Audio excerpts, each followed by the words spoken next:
Hi, and welcome to our Child Development 1 online orientation. I'm Pam Perfumo, and I'm your instructor for the Introduction to Principles and Practices in Early Childhood Education. I've been teaching here at LMC for almost 20 years, and I hope to be able to share with you some of the expertise that I've gained over the years as you embark on your career in working with young children. I'm looking forward to getting to know each one of you this semester. After taking this orientation, please carefully look over the syllabus. In it, you'll find additional information concerning course policies as well as the schedule for the entire semester. Is this course right for you? Online instruction has made education more accessible to many individuals who have found it difficult to attend traditional college classes for a variety of reasons. Single parents, students with physical disabilities, and people with demanding work schedules can log in at their convenience and complete a college level course. However, online instruction may not be the best option for everyone. Students in an online course must be highly self-motivated and self-disciplined. This is not an independent study class. In other words, you're expected to attend class on a weekly basis, although you will do this virtually, to keep up with the course materials and to submit assignments in a timely manner. The more student interaction there is, the better and more interesting the course. Please be aware that online courses are as demanding as traditional courses. Many students honestly feel that taking courses online equals more work because you have to read and write everything you want to say and everything the instructor says. I do not expect to complete do not expect to complete the work during your coffee break or even your lunch break. Remember, if you were in a traditional class for the semester, you'd be sitting in a classroom 3 hours every week and then going home to complete additional readings and assignments. Therefore, you should expect to spend roughly 9 hours each week reading the course materials, studying, and completing the assignments. You should ask yourself the following questions before committing to an online class. 1, can I feel part of a class community without face-to-face interaction with the instructor and with other students? 2, am I self-motivated enough to keep up with the material and the discussions? 3, do I have time in my schedule to take this course seriously? 4, is reading a good way for me to learn? You'll be reading quite a bit of online text, including discussions with your classmates. So if you're more of an oral learner and like to learn by hearing, this might not be the best medium for you. 5, do I have regular and reliable computer access with a strong internet connection? If you answered yes to these questions, you are ready to have a successful semester as an online student. How are online classes different from traditional classes? The online class experience is usually quite different from a traditional class experience.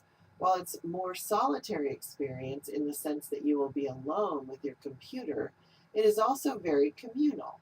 Students in online classes will get to know the names and thoughts of their classmates better than in traditional classes because you'll be engaging in regular and intensive discussions throughout the semester.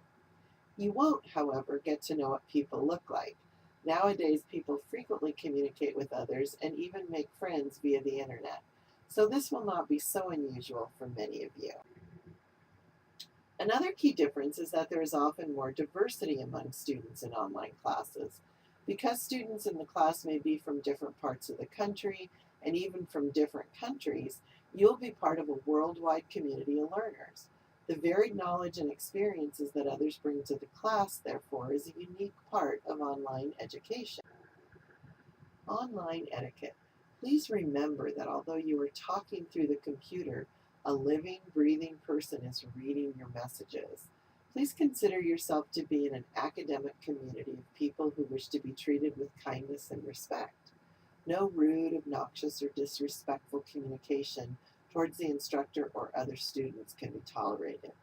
I reserve the right to block students who do not comply with this from the discussion boards or even to drop them from the class, but I really don't anticipate this happening. A couple of things to remember. Since other people cannot see your facial expressions while communicating online, choose your words carefully. Please look over your messages before posting to be sure that they will not be interpreted as rude. The use of all capital letters is considered to be shouting in an online environment. Think of other ways to emphasize a point. The use of smiley faces and other symbols can let someone know your positive intentions. You might want to check out the following website for fun emojis to use. They have tons of images that you can add to your discussion posts and email. You are graded on grammar and clarity in your writing in the discussion board, so make sure your posts are coherent and clear. I'm logged into the course, and what do I do now? The course layout. The first thing you need to do is to learn how to navigate the course. Take some time to explore each of the navigation areas of our class homepage in Canvas. This will help you learn to locate all the different tools and resources available in our virtual classroom. If you've taken previous online classes using the Canvas system, you may notice that each instructor may set things up a little differently. This will help you learn to locate all the different tools and resources available in our virtual classroom. After you log in, the first page that will appear is your student dashboard. Just click on the colored box labeled with our child development course number to get to our class homepage. To get to weekly work and activities, click on the Modules button on the left side of your screen. There's a new module for each week of class. Weekly modules contain the required work for each topic we will study. Access to the module and all the necessary documents will always be posted by Saturday morning. After reading any announcements on our home screen, go to the Modules tab. Select the weekly module and begin working through the steps of the study plan in the order listed. Discussion board forums will be found both in the weekly modules and in the Discussions tab. The original discussion board posts are due Fridays, and all other work should be done by the following Sunday at midnight, unless otherwise stipulated on the syllabus. Discussion board forums. The discussion board forums are an important part of the course and allow you to interact with your classmates and me, your instructor. Each week you'll be required to post to 1 or 2 discussion forums. Your participation grade for the class will be based on both the number of times you post and the quality of your postings. Merely posting the minimum number of times will not automatically earn you a grade. What I'm looking for is engagement with both the course material and your classmates.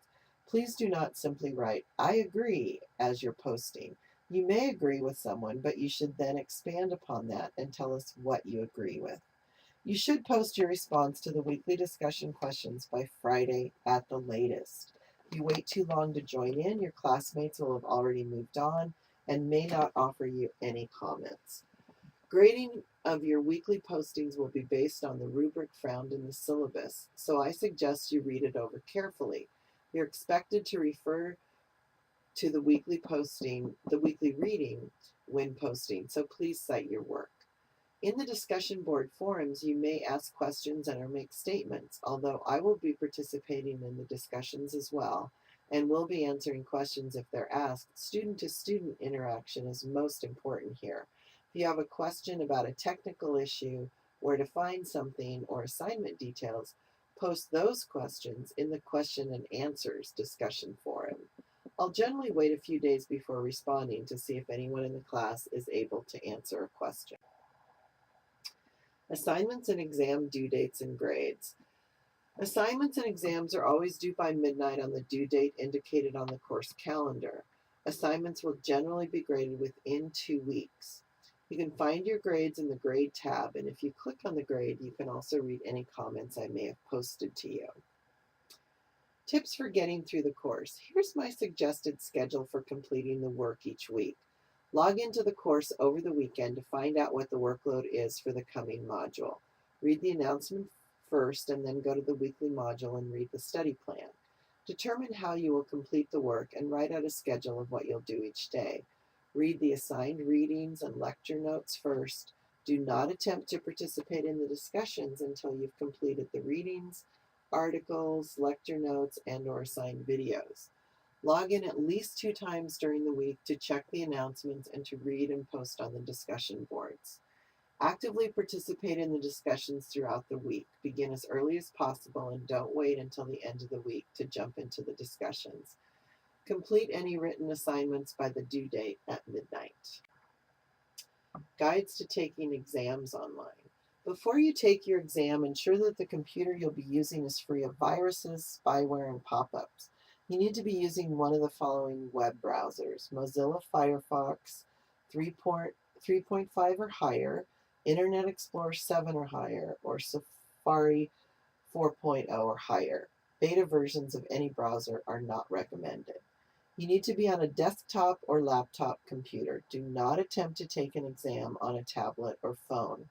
The software scripts can freeze and you'll be locked out of the exam. There are great computers for free use in the LMC library. Try not to use wireless or dial-up connections when taking exams. A broadband or DSL connection is the best. Wireless networks have a tendency to momentarily go offline now and then, and this will cause your exam to close down. If you're using a dial-up connection, disable call waiting. If you use the same phone line to dial up to the internet as you use for voice calls, please make sure everyone with access to the phone refrains from picking up the phone, as this could disconnect you from the internet. The LMC library has an excellent hardwired internet connection, so you can always take exams there during their open hours. Make sure you have enough time to finish the exam in one sitting. 1 hour and 30 minutes is generally the amount of time I allot for each exam, because you're not allowed to save and return to the exam. Have a clock nearby as the exam is timed. You're responsible for finishing up with the allotted time. You will find the link to each exam in the appropriate weekly module. Contacting the instructor. My classes are generally quite full. Please understand that it may take me a couple days to respond to your email messages and postings. This is particularly true on weekends. The subject line of your email should always be Child Development 1 online with your last name. This helps me sort and save mail efficiently so I won't lose track of your communication. Generally speaking, I answer all emails the next day or two unless I receive them over the weekend. While I most likely will respond over the weekend, don't expect a response until Monday. Any question or comment that might be of interest to the rest of the students in the class should be made through the questions and answers discussion board. Contact me via email for personal or specific issues and questions. Some examples of appropriate discussion board questions might be: part of the last lecture seems to be missing. Can the rest of you see it, or is there a computer glitch? What's the difference between synchronous and asynchronous discussions? I had a hard time understanding what the instructor was saying about alt tags in this week's lecture. Can someone explain it to me? Some examples of appropriate private email questions include: I'm going on a business trip for a week. What should I do? I didn't do so well on the first assignment. Can I meet with you to go over a few things? Or, I didn't understand a couple of points you made last week and would like to discuss them with you. That's it. You should be ready to get started with your work for this class. Go to the week 1 module and remember, I'm here if you have any questions or need help.